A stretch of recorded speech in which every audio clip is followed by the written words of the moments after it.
All right, I think we are live. Everything is going up well. Welcome back to HQI Sports. It has been quite a while. I think it's been about 2 weeks before I put out any content. I've been very busy the past few weeks with final stuff, and unfortunately, that is pretty much over now. It's not gonna be affecting any of my content from now on. But now going into Christmas break, I will be uploading a lot more. I got lots of free time on my hands, and we are now free to talk about the NFL Week 14. We have Sunday Night Football that's coming up right now, but me and Jacob are here to discuss everything that has happened in the first and second portion of the games today. How you doing today, Jacob? I'm good. We skipped a week. We skipped over week 13. The 1 week we decide to take off is the week that my Giants upset the Seahawks. Oh, I But forgot I'm about not salty. It's okay. that. Sorry, man. There's still football to talk about. A lot of big stories, including the Vikings kicker or maybe lack thereof, Yes, um, as well yes. as as well as a Tyreek Hill conversation that we're going to have, We'll a talk about Nick Mullins everything, man. conversation that we might have. Yeah, lots to talk about. Yeah, I completely forgot about the Giants upsetting the Seahawks, and now of course we come back on the week where you guys got pretty much steamrolled by the Cardinals. But I'm pretty sure I didn't watch the game, but I think you could probably attest to this. I don't think Daniel Jones was 100% today. Yeah, I turned it off at the half Oh, really? because yeah, we were losing 20-0. Okay, all right. Yeah, we were losing 20-0 when I turned it off. But yeah, I'll talk about it briefly. I mean, the offense was super flat. The defense kept it as close as it was, but yeah, is Daniel Jones 100%? Probably not. Here's to hoping that he will be next week when we get the Browns. But we'll see what happens. Yeah, like I mean, here's the good news. You guys are in the NFC East, so I mean, losing one game isn't really going to affect much. I mean, we are just recording this just as the Washington football team just beat the San Francisco 49ers, which we'll absolutely talk about in the upcoming show or whatever. But yeah, you guys are still alive in the NFC East. It's definitely going to come down to the wire.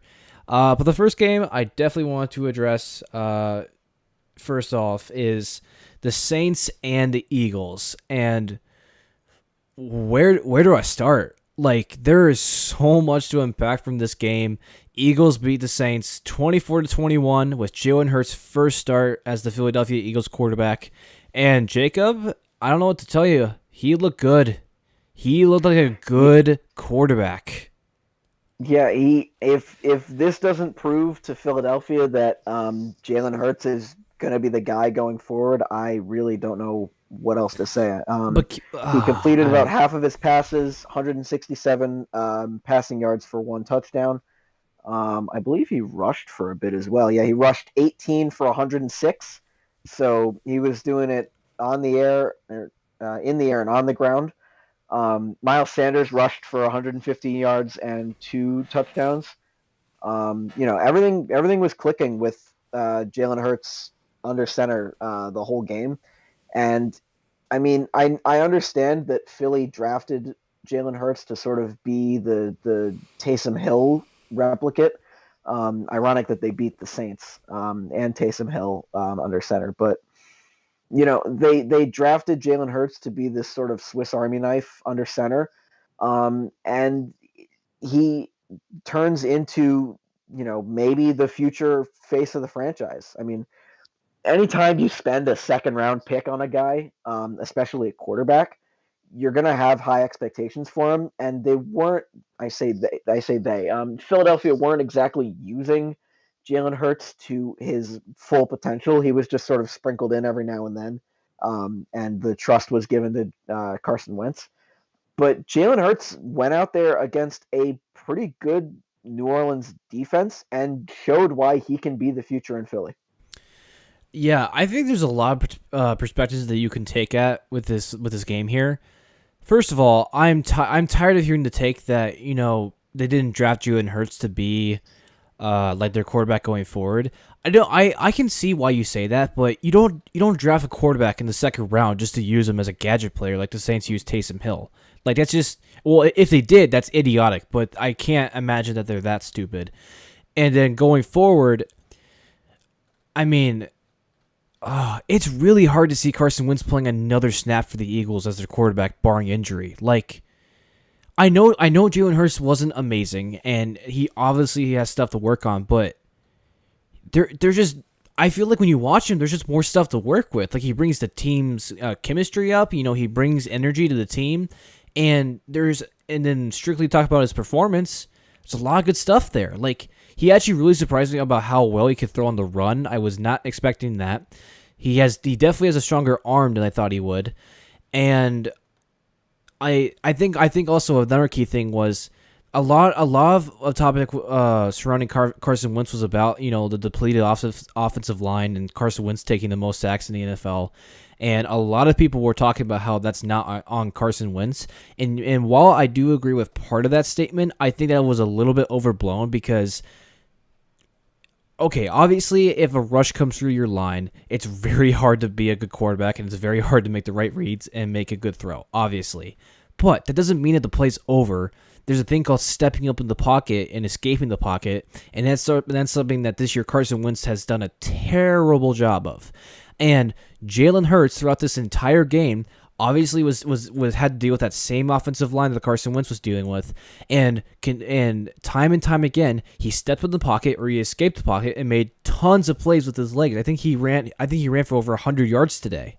He ran for 106 yards. Yeah, and that's against the best defense statistically in the NFL with the Saints.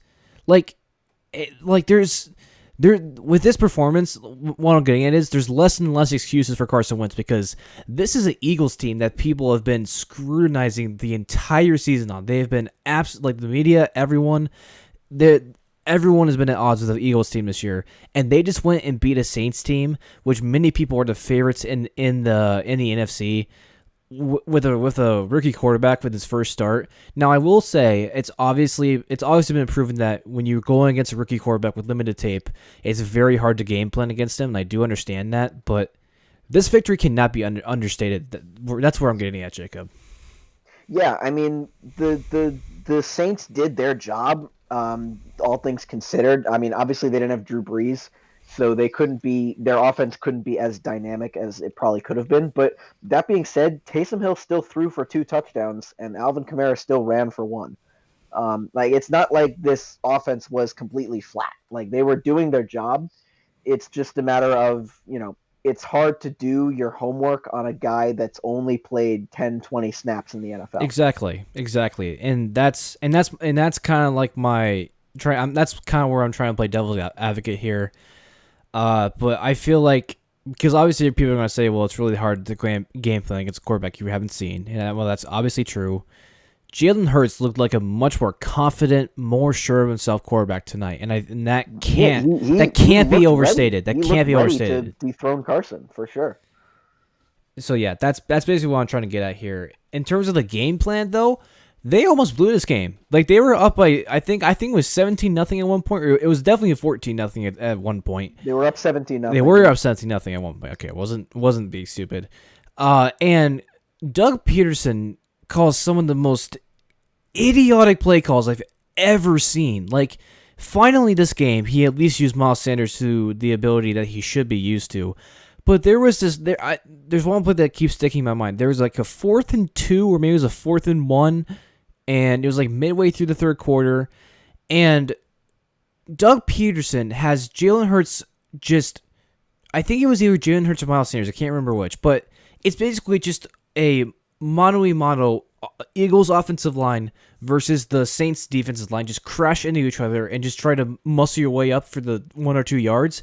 And of course you're going to lose that battle with the Saints D-line. Like, obviously they lost today, but that Saints D-line is 10 times better than the Eagles offensive line. And it's just like, what are you, like, Doug Peterson, what are you doing? So Jalen Hurts, even like, I almost give him more credit because he has to deal with some of Doug Peterson's just awful play calling. But Jalen Hurts, He looked great on the run. He made some really good throws. Obviously, he's got to work on some stuff. I think he had a fumble today, but I'm not sure it was out. Yeah, he did have a fumble, but just hold on to the ball. Yeah, Like well, that's an easy fix. Just ball security is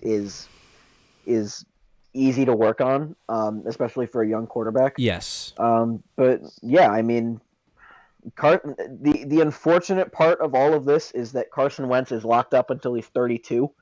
Um, do they try and move him? No, I Yes. don't think. Why? I don't. Why? Well, Why see, wouldn't I don't they? think it. Well, because I don't think a trade is worth it right now. I think you keep him around for a little bit because I don't know if anyone is going to want Carson Wentz as their starting quarterback.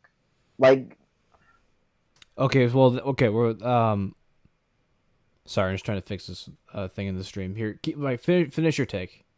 yeah, like obviously, do I think Jalen Hurts is the answer moving forward? Yes. I That's think fine. Jalen Hurts is going to be the guy in Philly for a while.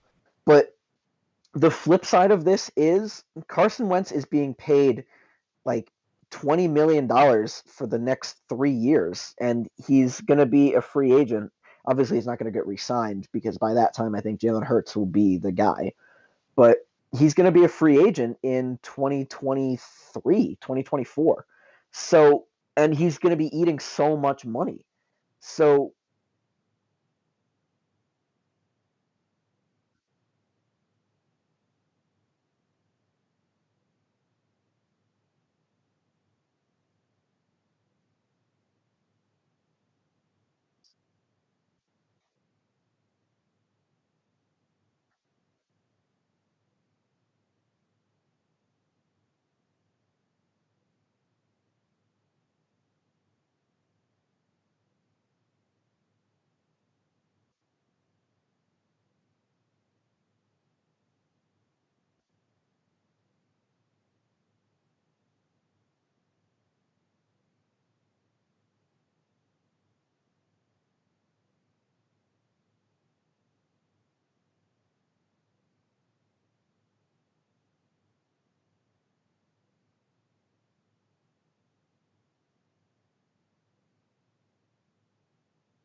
yeah,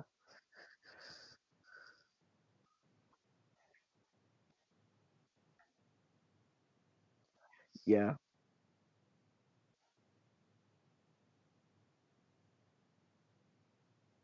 Yeah, I mean, in terms of like situation wise, yeah, Indianapolis would be a great fit because of Frank Reich and what he did with Carson. Sort of in Carson's, I don't want to say prime, but when he led a 13-3 team to the NFC East title. I'm pretty sure Frank Reich was OC back then. But in terms of, you got to keep two things in mind here. A, who needs a quarterback, and B, who has enough cap room at the end of this year during the offseason to eat up that much money for a guy that has been underperforming. And teams that come to mind when this when you put two and two together, obviously you mentioned Indianapolis. Jacksonville comes to mind, but they're going to have the second overall pick. Yeah, I don't think Um, they go with Carson Wentz. Yeah. yeah, I think they're going to end up drafting Justin Fields. Um, Another team that comes to mind, um, and this is a bit of a stretch for me to say this, but Chicago needs a quarterback. That's actually not a bad call. I have no idea what their cap space is like right now, but that's definitely a Well, team where Nick Foles is eating most of it. That's why I'm saying it's a bit of a stretch okay, because and they traded for Nick Foles and he's being paid starter money. Um, yes. but I don't think they picked up the 5th-year option on Trubisky, so he's going to be a free agent. Okay. Um, And to kind of back up your point, because obviously the Bears are not in the ideal quarterback situation, but unfortunately the record is not good enough to have a high overall draft pick. That also could be right. a very good situation for them as well. But I'm not I think the Bears situation is also a little bit crazy because I'm not sure if they stick with their head coach and Matt Nagy. They got a lot. Of, Right. they got a lot of moving parts in there, so I'm not sure that if Yeah, they that. have some housekeeping to do before they worry about a quarterback. Yes. But I also want to focus shift this conversation to the New Orleans Saints, who, I mean, yes, you did not have a lot of film to game plan off their quarterback, but that is no excuse for the number one overall seed in the NFC to go on the road and lose to the Philadelphia Eagles. There's no excuse. I don't care. And this little stretch of Taysom Hill kind of shows you that he is he's not really the guy for the Saints to go moving forward, because I feel like he's kind of the guy if say he were, get a starting gig in the NFL. I don't think he would be bad, but I think he really he needs the right situation in order to be successful. I hate calling people a system quarterback, but that's kind of what I think he is, because I don't think he's bad, but I definitely don't think he's amazing. And let me just say this out, like, Drew Brees does not lose that game. Drew Brees does not lose this game where stuff's going wrong, and Drew Brees finds a way to pull his team up and wins this game. And Taysom Hill does not do that. And this is definitely not the week to have this type of slip up on not primetime TV, but definitely a lot. I think a lot of people watch this game. And then next week is arguably the biggest game of the season, and that is at home versus the Kansas City Chiefs. Not a good situation for the Saints. What do you think, Jacob? Yeah, a couple weeks before this Philly game, you could tell me that is a Super Bowl preview, and I would probably believe you. But after this game and seeing what Taysom Hill can drive this offense to be, it's hard to believe that this team can beat out Green Bay or Seattle or Los Angeles to win the NFC. I think the NFC, we're getting a little off track, but I think the NFC is going to be probably the hardest playoff race to call, unless the matchups just fall where it's kind of easy to pick the winner. But like you kind of talked about, like, the Saints with this loss look incredibly shaky. The Packers I am not a fan of. I'll just be straight up.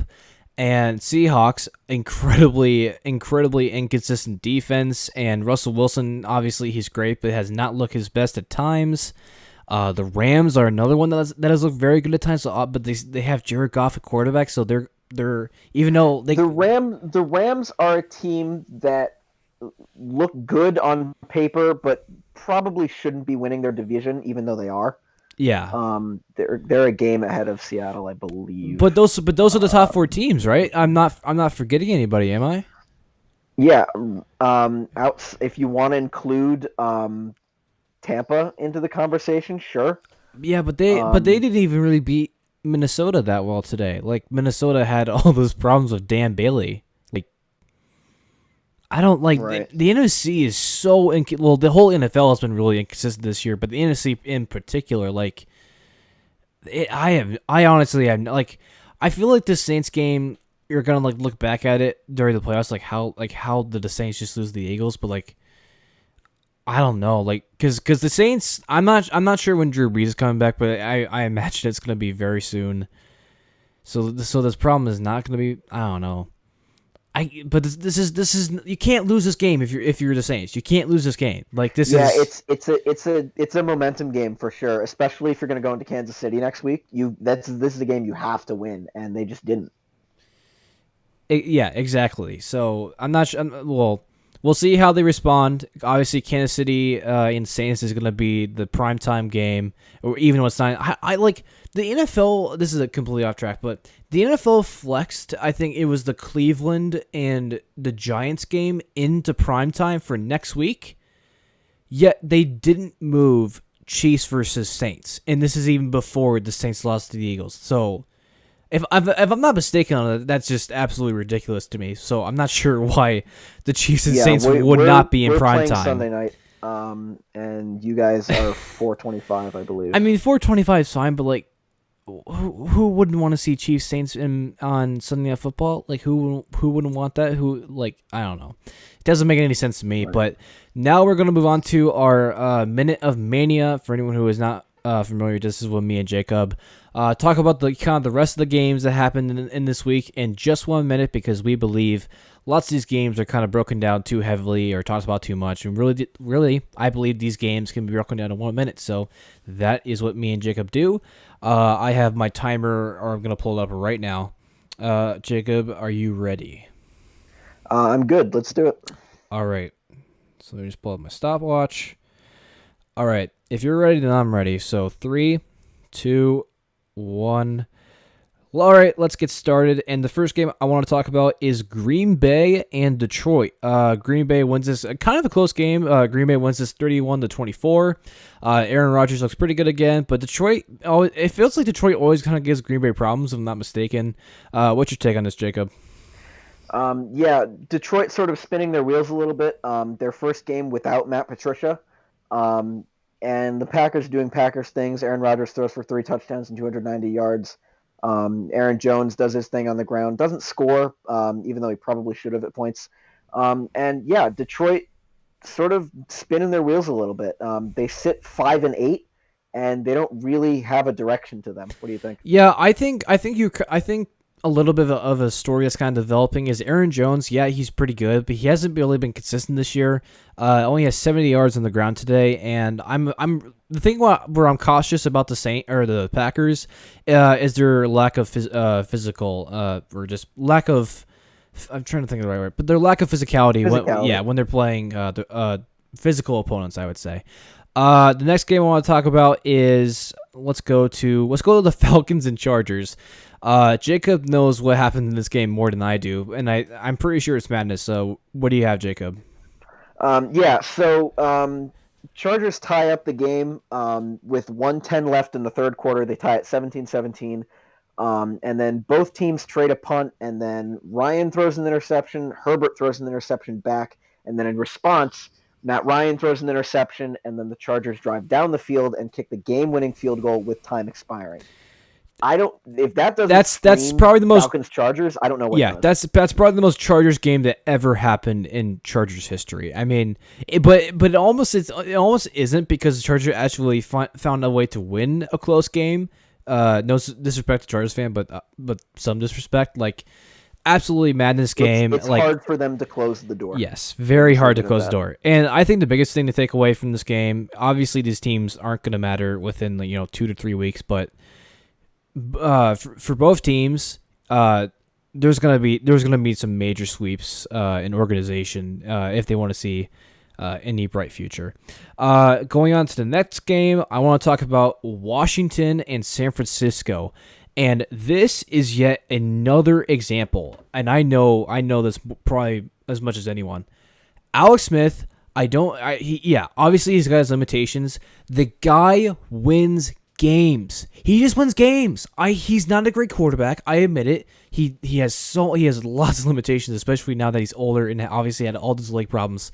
The guy just wins games. He just wins games. And obviously the Washington has a very good defense, and that's really starting to show out now. But how can you not love Alex Smith? And if this victory, or if he hadn't already won the comeback player of the year yet, I don't know what. Like, this is just ridiculous. Yeah, Washington's defense sort of ran away with this game.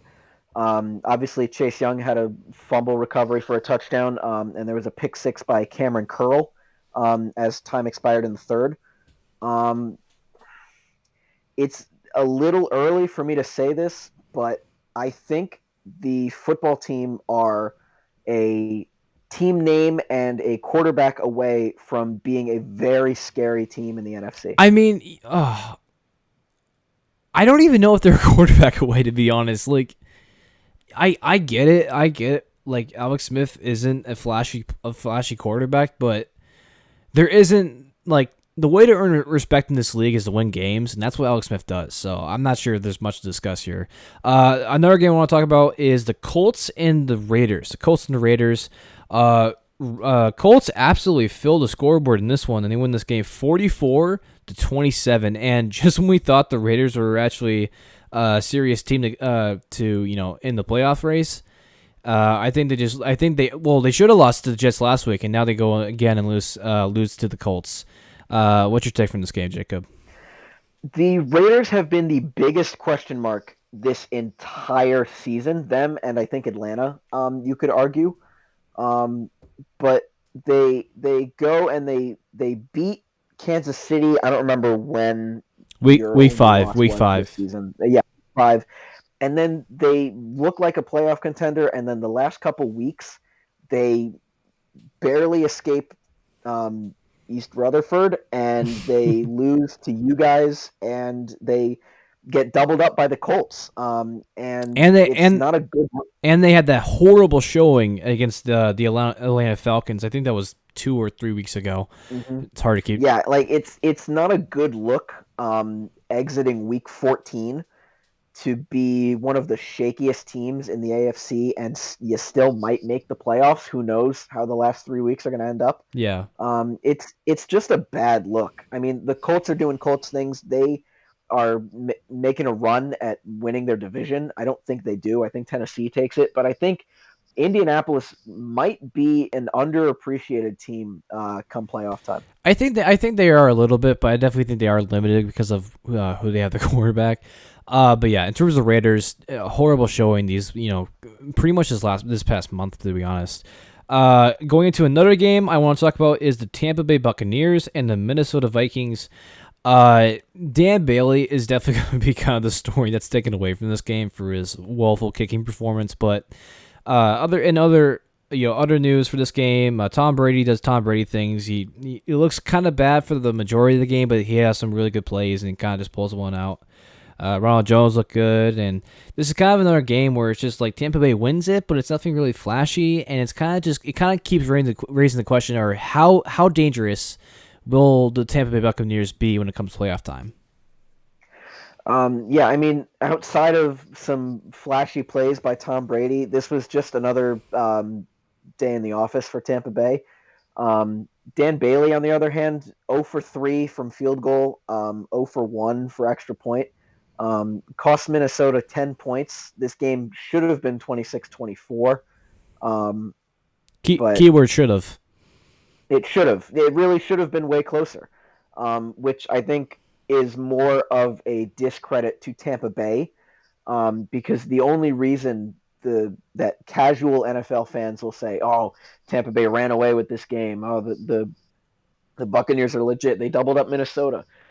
It really should have been a 2-point game. Unfortunately, it wasn't, and the scoreboard doesn't reflect that. Right. But this was just another day in the office, I think, for both teams. Dan Bailey just had an awful night, and I don't think he maybe he returns as the kicker, but he's already sort of dug himself into a hole. Yeah, not the greatest day for either teams, to be honest. Another game I want to talk about is, unfortunately for you, Jacob, is the Cardinals and the Giants. Cardinals win the game 26-7, and just kind of a pathetic day, to be honest, for the Giants. What's your take as a Giants fan? I talked about this really quickly at the beginning of the live stream, and I'm going to say it again. The offense looked really flat against an underperforming defense. Daniel Jones got sacked 8 times, 5 of which were by Hassan Reddick. And that should not be happening against the sort of pass rush that Arizona brings. Obviously, they traded for Marcus Golden from the Giants, ironically enough, and he had a strip sack and a fumble recovery on the first drive of the game, God. Which is just a slap in the face, really. Yeah. But I mean, the offense looked flat, and another day in the office for Kyler Murray and the Cardinals. The defense for the Giants kept it as close as it was. It really should have been a runaway. Kyler Murray looked really good in the parts of the game that I actually bothered to watch. But yeah, I mean, just another lackluster Giants performance. Yeah, nothing too much to talk about here. The Cardinals didn't really look good the past, 3 weeks, to be honest. But I think Kyler Murray has been dealing with a shoulder injury, and I think he's been kind of playing it down. But they do get a W, and I do want to talk about quickly Cowboys and Bengals. Probably one of the worst games of the day, to be honest. But yeah, as an NFL sports fan, you kind of have to talk about the Cowboys. It's annoying. The Cowboys get the victory, 30-7. Bengals are pretty much playing without a quarterback, if you're being honest, and Cowboys do at least something and get a W here. Yeah, I mean, the Bengals are playing without Joe Burrow and Joe Mixon, and their offensive work rate has reflected that.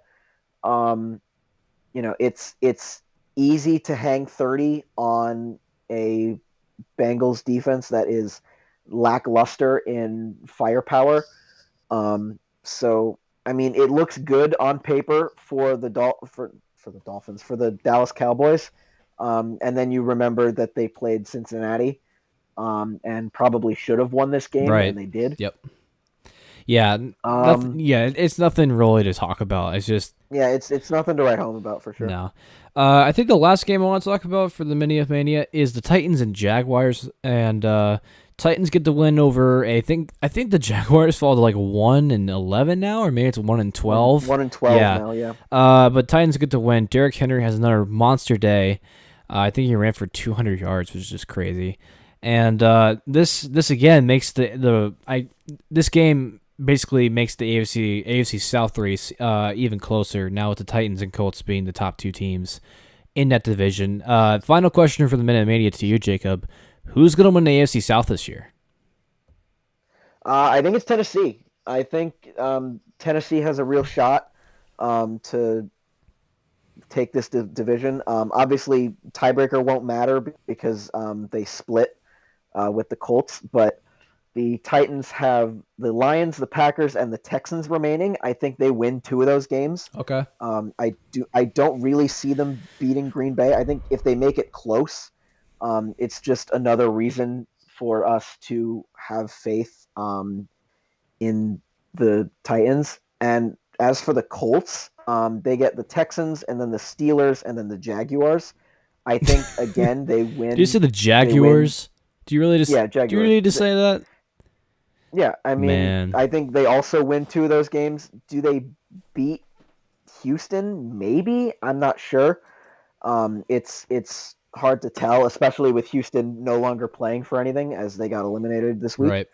I think they might end up with similar records. I think it'll come down to who's going to, keep playing meaningful football and who's going to, cliche enough, who's going to want it more. I think Tennessee will be the bigger threat come playoff time. I think they both make the playoffs. Let's start with that. But I think Tennessee will be the bigger threat in the playoffs, especially considering how far they went last year. Right. And I think they do come out on top in the division. So you're saying Tennessee, just to be clear. I would pick Tennessee over Indianapolis. Okay, so I'm gonna go same, and it's for a couple of reasons. And one of the reasons is the fact that Tennessee literally just beat Indianapolis. I think it was like 44-25 or something like that at Indianapolis, which was pretty convincing for my eyes. And other reason, Philip Rivers. You guys know if you've listened to my podcast before. By the way, be sure to go follow the podcast. Go sub to H Guys Sports on YouTube. Go follow the Twitter account and follow the Instagram account. Just want to mention that briefly. But good plug. Thank you. But back to the point. Philip Rivers, his big thing is obviously he's old and his arm is falling off his face. He's falling off his body, for crying out loud. But he really struggles when he's in pressure. And I think the Colts are a good team. I think they have a good defense. I like their head coach. But I feel like with Philip Rivers and just kind of the offensive pieces around him, they're just not caliber to what the Tennessee Titans have. Now, but on the flip side, the Tennessee Titans defense, terrible. They can be brutal, they can be awful sometimes. And I think it's kind of a testimony to kind of how the NFL is going now, in that really having a better offense, or having a good offense, is more important than having a good defense, in my opinion, at least. And that's those are kind of the reasons why I'm going to agree with you and say the Tennessee Titans take the AFC South this year. Now, the last game I want to talk about for the live stream and also the podcast episode, which is we're using this audio for the podcast episode, is let me just pull it up here. Is the Kansas City Chiefs and the Miami Dolphins. Now, this is definitely kind of the prime game for the first portion of games today on Sunday. And the scoreboard is kind of deceiving a little bit. You know, the Dolphins kicked like a last-second field goal or whatever, but this is a game that should not have been this close. And this is a game where you can kind of look at it from multiple perspectives. One is that Patrick Mahomes, at times during this game, and I know this might sound kind of crazy, he had some of his worst plays of his entire career. I'm not joking. Like, he took, I forgot what the yardage it was, but I think he took like a 31-yard sack or something like that. It was at least 30 yards. He took, I think he was the longest sack taken in NFL history. And then he had two interceptions. He had 3 interceptions in total, but he had 2 interceptions which were awful, like absolutely awful. One of them was a one-handed OBJ snag from Xavier Howard, which shout out to Xavier Howard. 9 interceptions in the NFL this season with like 3 games left to go. Insane. But back to the point, Patrick Mahomes, he looked terrible throughout the first quarter, but really brought it on throughout the second and third quarter. It really looked great. But he also got help from the punt return from McCole Hardman. And then he also got help from Tyreek Hill just being an absolute animal. He calls himself the cheetah, which makes sense. And it really just he is very is very fast. But it kind of just goes to show you. It goes to show you 2 things. One, the Chiefs, yes, they haven't looked great at times, but this is just another example. Even when the Chiefs played terrible, I think they turned the ball over 4 times today. Even when they played terrible, it's still almost impossible to beat them. I think in the last calendar year, if I'm not mistaken, I think I saw the stat. The Chiefs within the last calendar year are 21-1. 21-1. That is insane. And then on the flip side, for the Dolphins' perspective, the Dolphins are going to be a good team going forward. Like, Brian Flores is a great head coach. That defense, though, I will say, did not live up to expectations. Let me tell you why. Whenever the Chiefs weren't playing like idiots and turned the ball over, the Chiefs were decimating this Dolphins offense. Like, they were getting pretty much whatever they wanted, both on the ground and in the air. So I think the defense got helped out from the Chiefs just being dumb on some plays. But back to the point, Brian Flores, absolutely wonderful job, kind of raising this Dolphins team within the past calendar year. The one thing I will say, though, is I think Tua's hurt. And I think they are not reporting it, because when I watched him at Alabama, and this obviously has lots of sides because obviously he had the hip injury and stuff, but when I watched him when he's not injured at Alabama, playing some of the best football of his life, the dude was moving. He had a smile on his face. He was living life. And and then you watch this game today, I actually kind of just answered my own question. He suffered an ankle injury in the second quarter, but I think it's even more than that. He throughout the entire game had just like this weird, like, smug look, not even smug, but like was not having a good time. Like, obviously he might just be concentrating really hard, but it was a look that I had not seen from him before. I think he's not 100%, and I don't think he wants to admit it. Obviously, he was dealing with a thumb injury, so I think there's a lot to unpack from this game. I've been talking way for too long. Jacob, what are your thoughts? Yeah, your golden boy didn't really have a fantastic game. He did not. He had some help from other people, like you said. He got bailed out a little bit, dare I say. And Miami kept it close, but couldn't exactly get over the hump. Granted, they've got a rookie quarterback, and they're not really expecting a lot from him as of right now. Obviously, they're going to want him to be the guy going forward 5, 10, 15 years from now, maybe. But, as of right now, in a game against Kansas City, who going into this game was 11-1, I don't think they really had a whole lot for him. And, I mean, you say he looked bad or not like himself. I don't know. 316 passing yards and 2 touchdowns looks pretty good to me. Well, obviously you were watching that game, obviously, so you can tell more from it than I can. Yes, I'm just looking at the numbers. but it's all right. Here's what I'll say about this, and you can make your point about Tyreek Hill during this if you want, Okay. because I know you want to talk I about was gonna him. say it But next. here's here's my scenario for you. The the 10-6 Dolphins are facing the 15-1 Kansas City Chiefs in the AFC divisional round. I don't think it'll be in the conference game because I'm pretty sure Pittsburgh will enter that game. So let's say it's the divisional, hypothetically. Are the Dolphins the team that beats Kansas City, um, knocking them out of the playoffs? Are basically what I'm asking is if anyone can beat this Kansas City team en route to a Super Bowl, is it the Miami Dolphins or is it someone else?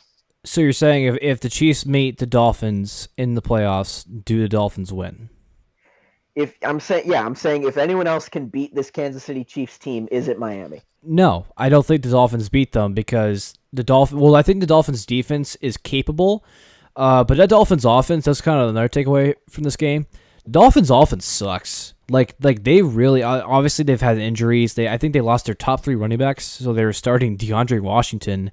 Who? Fun fact: the Chiefs literally just traded DeAndre Washington to the Dolphins like 4 weeks ago, which is just crazy. So no, I don't think the Dolphins would beat them if they were the rematch in the playoffs because obviously, also another fun fact: whenever Andy Reid, coach of the Kansas City Chiefs, faces a team more than once in a single season, he almost always wins. I don't know the exact numbers on it, but it's something crazy. But back to the point, no, I don't think the Dolphins could beat the Chiefs. If there were a team to beat the Chiefs, if it were come playoff time, man, let me just think about it. I don't think I'm trying to think of if I had like a chart of the playoff. Well, I'll give you some teams Here, in the if you AFC. just talk for like 30 seconds, I can pull them up. Well, here I'll give you some teams in the AFC. Obviously, Kansas City is at the top of the AFC as it stands. Um, Obviously, we don't know what's going to happen later tonight. Actually, with the game going on right now, Right. but as it stands, Kansas City is at the top of the AFC. And the teams underneath them, as it sits, are Pittsburgh, Buffalo, Tennessee, Cleveland, Indianapolis, Miami. If you want to include Baltimore, New England, and Las Vegas in that conversation, you can, but I don't see how any of those three teams can beat Kansas City as it stands. But yeah, to give some examples, Pittsburgh, Tennessee, Buffalo, Indianapolis, Cleveland, and then Miami, the team in question. Okay. I can see that. I can definitely see that. I actually have it. I actually have the AOC playoff, playoff bracket up here right now, so I actually can give you. So as of right now, the Pittsburgh game is going on right now. But as of right now, Kansas City is 1, Pittsburgh is 2, Buffalo is 3, Tennessee 4, Cleveland 5, and Indianapolis 6. And Miami actually is out of the playoffs, or actually no, they're actually 7. I keep forgetting that there's 7. There's 7 teams for each conference now. So let's just base it off those 7 teams, if that's okay with you, Jacob. Fine with me. I'm pretty sure that those are the 7 teams that are going to make the playoffs in the AFC. Right. So we already talked about Miami. I don't think they could do it. Indianapolis is a weird one because I've already expressed my feelings about Philip Rivers, but their front 7 is very good, and I think Frank Reich is a really good head coach. But I think they're definitely limited in several ways. So I'm gonna say no to the Colts. Cleveland is a very interesting one also because the one of the biggest weaknesses of the Chiefs is their run defense. And if I'm not mistaken, I think the Browns are the best rushing offense in the entire league. So that would obviously be a problem. But Baker Mayfield has been playing better, but does he scare me? No. And if it were to come where the Chiefs would get like a 2-score lead, I think the Browns are done. Let's come back to them. And in Tennessee, I think Tennessee. No, I don't think Tennessee at all. Their defense is too bad, and I think they're very hit and miss on offense as well. So I say no to Tennessee. No to Buffalo as well. We've already beat them, and then that statistic where I said Andy Reid is pretty much unbeatable when he faces a team more than once in a season. So no to them. So and then it leaves. So basically it leaves Pittsburgh and Cleveland as the teams to beat. And oh man, I want to say Cleveland, but I know that's going to come back to bite me in like 2 weeks when they lose like two games or whatever. But Pittsburgh dude. Pittsburgh has looked so bad in the past like 3 or 4 weeks, like so bad. But I'm gonna be safe. So if there's a team to beat the Chiefs in the playoffs this year, I'm gonna say Pittsburgh because that defense. They've lost some people, but I believe in Mike Tomlin and more than I do in Kevin Stefanski, and I believe in more than Big Ben than I do in Baker Mayfield. So, but either way, it's going to be almost impossible to beat the Chiefs in the playoffs this year. That's basically the takeaway. Yeah, I guess the follow up is: are the Chiefs the team to beat in the AFC in the first place? I think the easy answer is yes. Oh, absolutely. Yeah, and besides the point, Cleveland's next 3 games after the Ravens on Monday is the Giants, Jets, and Steelers in that order. Okay. So yeah, the Steelers have to face the Browns. So that's going to be a very interesting matchup in the coming weeks. The last point I want to make for this Chiefs game, we've already kind of said it very briefly. This is yet another game which just helps me strengthen my take. Tyreek Hill is the best receiver in this league. I don't care what you say. Like, Tyreek Hill is the best receiver in this league. Now, is he the best overall receiver? No. That would go to Deandre Hopkins, in my opinion. But what everyone wants from their wide receiver, at least in my opinion, or at least, yeah, this is my take. Everyone wants their wide receiver to be dangerous. Everyone wants their wide receiver to be a guy where at any time they are threatening to score. And that is exactly what Tyreek Hill is. There is no one who can cover this guy in one-on-one in man coverage. No one. There is no one in the entire league. Now, obviously he had okay. Okay, this is kind of a hard. Is like Tyreek Hill.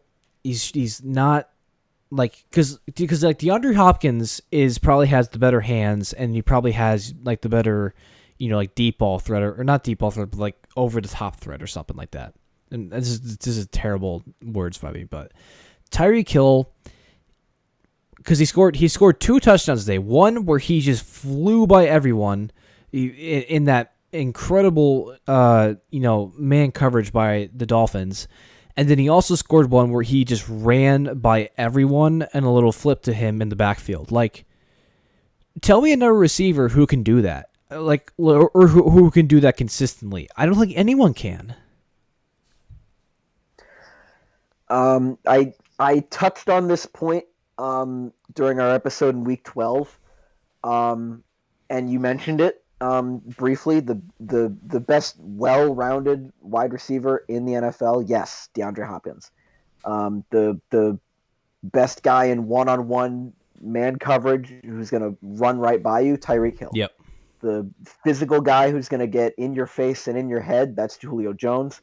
The route runner that's going to snap your ankles on every single play is Devontae Adams. Or Stephon Diggs. Or Stephon Diggs. Yes, you could argue either one. In terms of, is there a guy that can cover Tyreek Hill and stick to his hip in the NFL right now? My answer is yes. Unfortunately, he plays wide receiver for the Raiders. And that would be Henry Ruggs.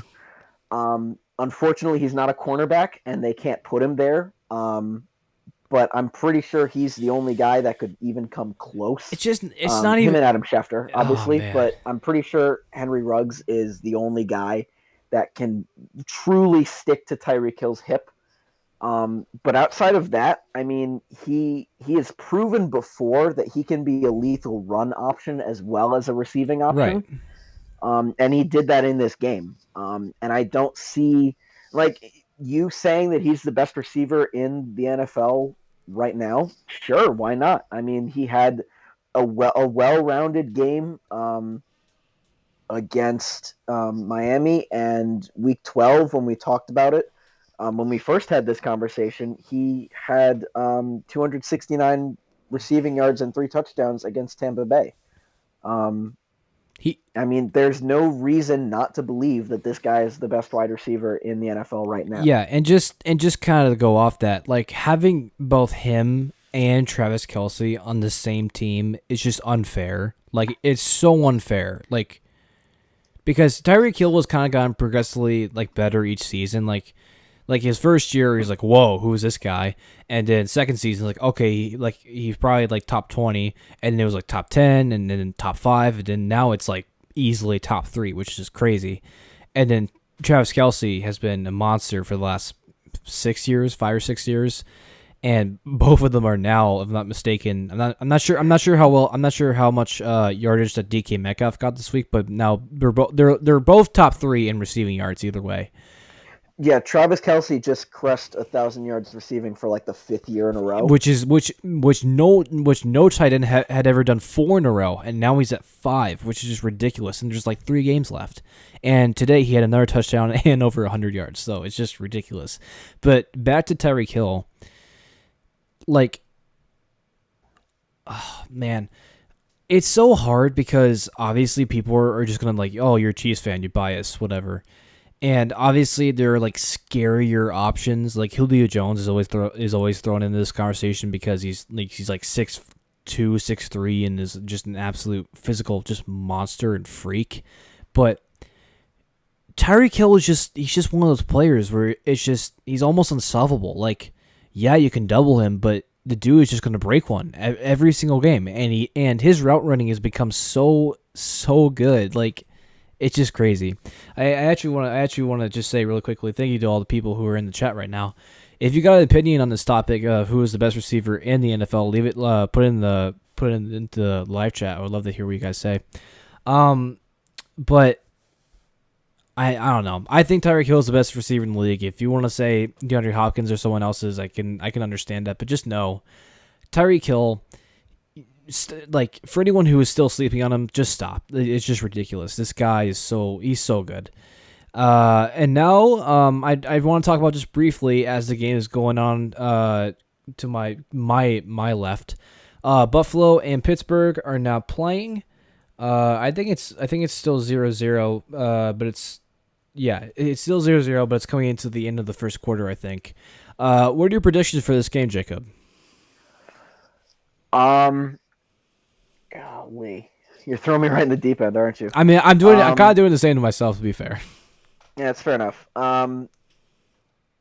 Yeah, I mean, if you asked me this question 3 weeks ago, I'd give you the same answer as I would this week. So the past actions of Pittsburgh are not an influence on my pick.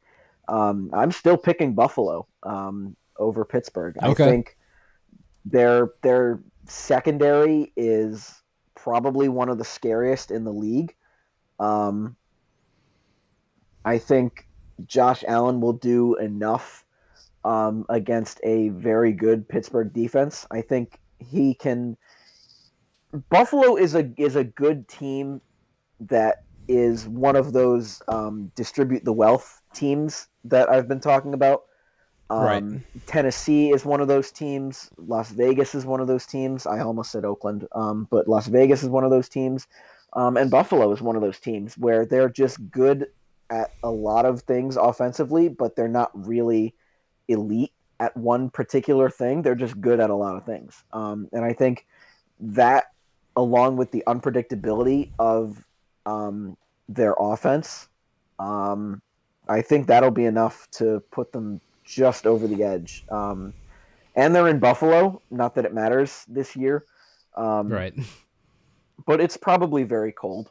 I actually think it's snowing. I actually think they just said on the broadcast that it's snowing, but I could be wrong.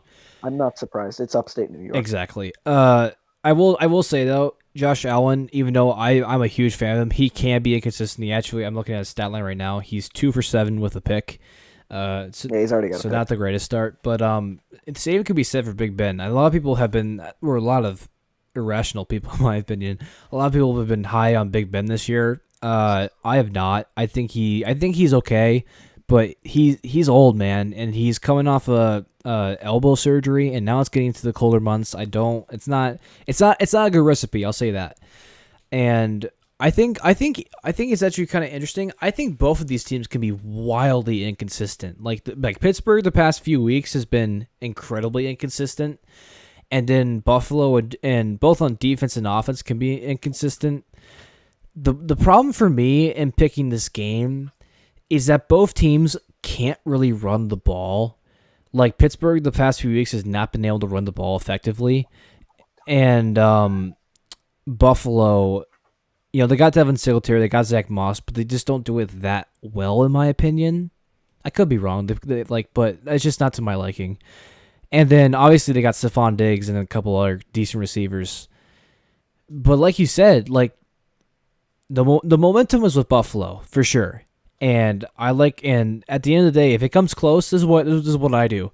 If a matchup is always close and you can't really make up your mind, basically it's just who has the better offense or who has the better quarterback. And in this situation, I prefer Josh Allen over Big Ben right now, and I prefer the Buffalo offense over the Pittsburgh offense right now. That's just my opinion, and I'm going to go Buffalo in a very close game. If I'm going to give a score prediction, I think it's going to be, I don't know. I think it's going to be a little bit lower scoring since the Pittsburgh defense is just pretty good. I'm going to say Buffalo takes this game 31-27. Yeah, 31-27 Buffalo. You said low scoring, and then that's wait. That's low scoring for the NFL this season. Okay, no, fair enough. I'm going to go even lower because I think that Pittsburgh defense is going to find a way to shut down Josh Allen at some point. Okay. 24-20 is where I stand. I think it'll be a really good game. I'm going to turn it on as soon as we're done being live. All right. But yeah, I think it'll be close, and I think Buffalo squeaks it out. All right, fair enough. I can definitely respect that. Also, Buffalo, weirdly, I really like their head coach. I really like Sean McDermott in a lot of ways. But weirdly, Buffalo, I think, is one of the most penalized teams in the entire league, which is not something that's just not great for your team. It's just not a good look. But I do think Buffalo takes this game, or I really hope Buffalo wins this game for the Chiefs' purposes, because if they don't, because even with that loss to Washington last week, Pittsburgh is still technically, if they win today, the number one seed in the AFC, which is just extremely annoying. And just the whole new playoff setup is just really annoying with the only one bye and extra team. I don't really understand it, but if it goes well, it goes well. But we'll see. We'll see how that goes. What is the Monday night game? Just really quickly. It is Cleveland-Baltimore. That is actually a decent game. So let's just talk about it for the last 2 minutes or whatever. Baltimore now, hopefully they have more of their players back after that insane COVID outbreak the past 2 or 3 weeks or whatever. And in Cleveland, people kind of slept on them for the past 2 months or so. And what do you know? They keep winning. I mean, they keep running the ball and winning, but it's winning. So, what can you really blame them for? Who you got in that game, Jacob? I will start by saying that I've been skeptical of Cleveland for a little bit now. Well, who hasn't? even if they are on a hot streak. I know they're on a hot streak. I understand that. But I've still been skeptical of them when the months get colder and there's more white stuff on the football fields. Yes. So here is my message to Cleveland, and I understand. I know that they're not going to watch this probably, but here is my message to Cleveland. If you want my trust in you, come December, January, go beat Baltimore. It's at home. It's against a Baltimore team that has looked more vulnerable than they have in a long time. Go beat them, and then you'll have my trust. Exactly. That's it. That's basically the exact same take on this game. Or not Buffalo. Cleveland has been winning a lot of games recently, and fair play to them. Go win the big one. You gotta go win the big one. And I know Baltimore has definitely had a less impressive season than we would have expected them to have this season.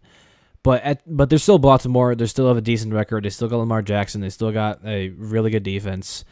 You got to go beat the, and especially it's in the division, and this is a division that's going to be very cramped come the end of the season. Or it actually is the end of the season, but this is a crucial game, and this is a must-win game for Baltimore because as of right now, the Baltimore Ravens are not in the playoffs for some insane. I don't even know how that's possible, but Cleveland has to win this game, and I think that's exactly why they don't win this game because they have to win this game, and so that's why I have the Ravens taking this game, and I think it's going to be a high-scoring game. I think the Ravens going to take this one 35-31. Baltimore wins this game. You want to know something really funny? Yes. I don't think Cleveland wins either. Yep.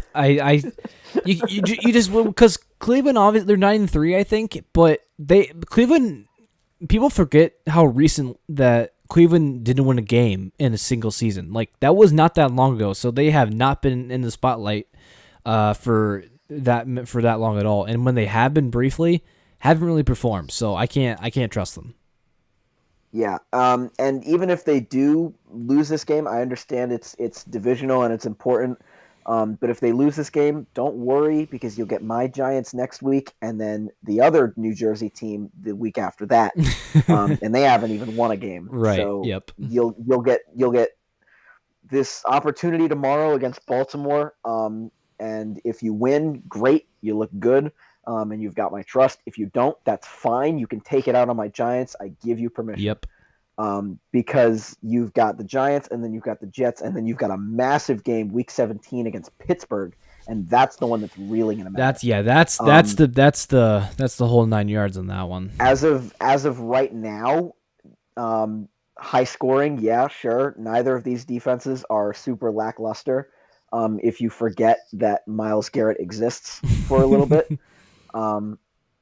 That being said, I think Lamar Jackson is going to run all over this Cleveland defense. I think this is a game that Lamar just puts the whole team on his shoulders and he just kind of goes crazy. To be honest, am I going to eat my words for saying that? Probably. Yeah, I probably will too. I'm still going to pick Baltimore. I'll say 38-30. Yes. Okay. 38. If you want to score, wow. Sure. All right. You said 35. No, I did. So. I did. But you typically go on the lower end of predictions. But fair play, man. Fair play. So yeah, those are our predictions for the Cleveland and Baltimore game on Monday, and that's gonna wrap up the stream. I really hope you guys enjoyed it. First time back in like 2 weeks. Sorry for the kind of the short break, but me and Jacob, man, we're in college, man. It sucks. It doesn't suck, but it's time consuming to say the least. It's different. Yes, it's very different. But yeah, I hope you guys enjoyed it. I actually have 2 interviews which I'm doing this week, so be on the look for that. Very exciting. I really hope. I think you guys are really gonna enjoy them. But yeah, I hope you guys enjoyed this live stream discussing the NFL week 14, and we'll be here same time or probably not same time, but relatively the same time next Sunday. So mark that down in your calendars or whatever. I really do enjoy doing this live streams with you, Jacob, and I'm thankful for everyone that you can come on. Yeah, I mean it's a lot of fun. It's good to be back. I missed yelling at you for an hour and a half, however long we do these things. Yeah. So I mean, yeah, it's good to be back. Talking about football. It's one of the things I like to do. That and talk about hockey. There is a topic that we'll never have the luxury of agreeing on. You say that, but then again, hockey starts mid-January. Yeah, but what? We'll see what happens. Yeah, but what does it have to do with me? There's just some sports where you're just never gonna be a fan of. Like I'll never be a hockey fan, or I'm never gonna be a golf fan. Like it's just never gonna happen. Is anyone really a golf fan? Oh, there's definitely people who are golf fans, for sure. No, I'm sure there are. But I mean, those same people like watching paint dry. Yes. Okay, but back to the point. Thank you guys for watching. Watching the live stream. Just like I said, kind of midway through, be sure to go follow HQI Sports on Twitter.